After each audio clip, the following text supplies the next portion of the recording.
Hai, Assalamualaikum warahmatullahi wabarakatuh. Salam sejahtera dan salam Malaysia Madani. Guys, saya Haji Zumaidi bin Mat dari Komuniti Madani Sarjana Utama Sungai Buloh Selangor. Guys, pejian celik. Tahu-tahu kita dah masuk ke bulan Ogos 2026 ya guys. Bulan yang membuatkan jalur gemilang kita keluar dari store selepas bercuti selama hampir setahun ya guys.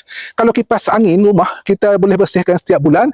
Kalau lansir rumah kita boleh tukar ikut musim raya. Jalur gemilang pun janganlah tertinggal dalam kotak ya.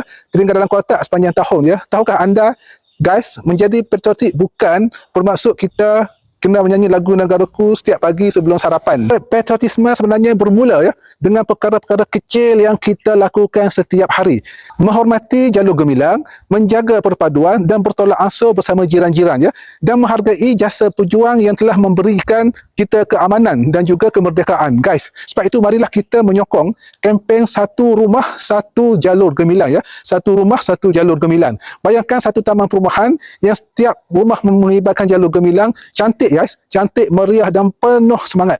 Dari jauh orang nampak, wah, ini bukan kawasan sambutan Hari Kebangsaan. Ini adalah kawasan juara semangat patriotik ya. Tapi tunggu dulu guys, sebelum terus panjat tangga nak pasang bendera, pastikan keadaan jalur gemilang masih baik macam ni ya. Masih baik, jangan gunakan bendera yang koyak guys.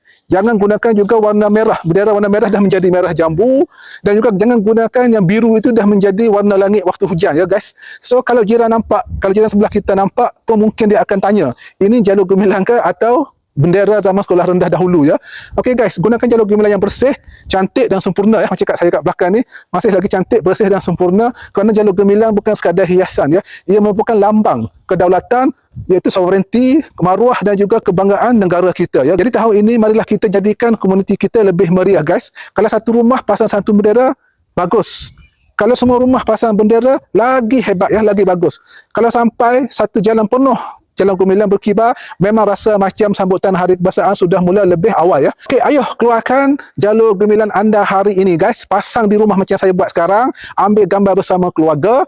Kemudian sebarkan semangat cintakan Malaysia kepada generasi akan datang guys. Rumah cantik memang sedap dipandang, tapi rumah yang ada jalur gemilang guys, lagi terasa semangat kemerdekaan ya. Selamat menyambut Hari Kebangsaan dan Hari Malaysia 31 Ogos 2026 nanti ya. Okey guys, Assalamualaikum warahmatullahi wabarakatuh.